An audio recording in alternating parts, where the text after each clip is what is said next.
Hello mga ka-farmers. Kumusta? Ngayon lang tayo nakapag-update sa ating Diamante Max F1 na tomato. So mga ka-farmers,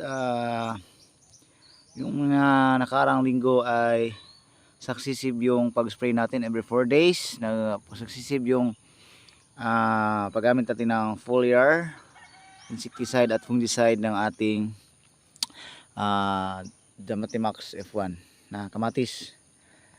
And after that mga farmers, medyo napabayaan natin ng konti dahil sa mataas na init ng panahon at tayo po ay nagfo-focus sa ating ampalaya. So kita nyo naman sa aming mga latest post sa ampalaya ay grabe, halos araw-araw kami nagpapatubig.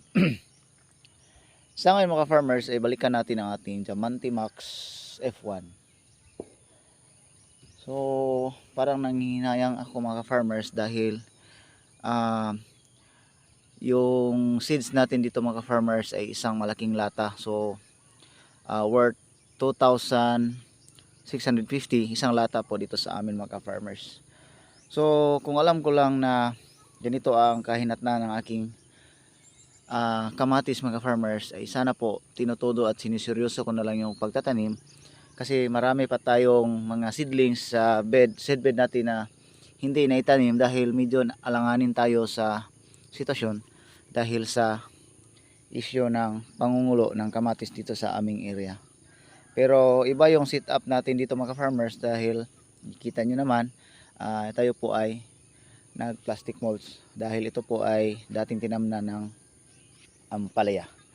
So parang nanghinayang tayo mga farmers ng konti, pero di bali okay lang, at least meron tayong income at meron tayong learning experience about sa pagkakamatis, na iba talaga ang resulta ng kamatis kapag tayo ay nag plastic mulching. So by the next time siguro mga farmers, tayo po ay mamotivate na bawat pagtatanim natin ng kamatis ay mas maganda talaga kung gumagamit tayo ng plastic mulch.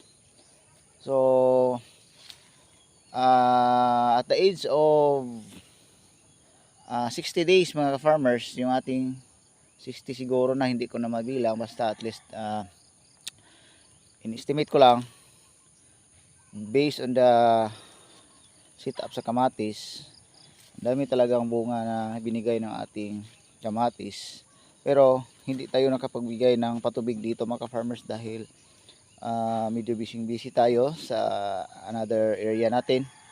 Meron pa tayong siling pansigang na hindi natin ikaso dahil sa murang presyo, pero okay lang doon, wala namang problema. So ganito mga farmers, medyo may pangulot yung ating kamatis, pero at least naunahan tayo sa pabubunga. Then after that, kumukulo po yung mga dahon nila mga farmers. So punta tayo dito sa another area. Yan, the same pa rin yung mukha ng ating kamatis dahil talagang may bunga talaga sila. At yung gagawin na lang natin dito mga farmers ay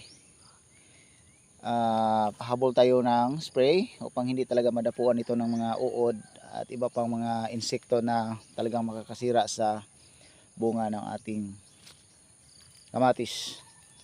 So siguro by the next time mga farmers ay talagang siseryosuhin ko yung pagkakamatis, pero magtatanim tayo ng ibang item pa rin kahit papaano ay hindi tayo madihado kung ano man ang mangyari o ano man kahinatnan sa ating kamatis mga farmers, dahil may bunga talaga siya at talagang sayang naman kung pabayaan natin ito, kasi hindi naman pwede na palagi tayong kumukuha ng mga tao para makapag-assist sa atin. Depende, kasi nagdidepende po sa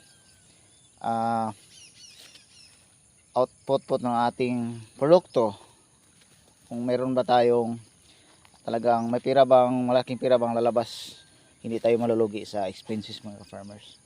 So ganito na lang po, update ko kayo sa susunod na aming mga video mga farmers.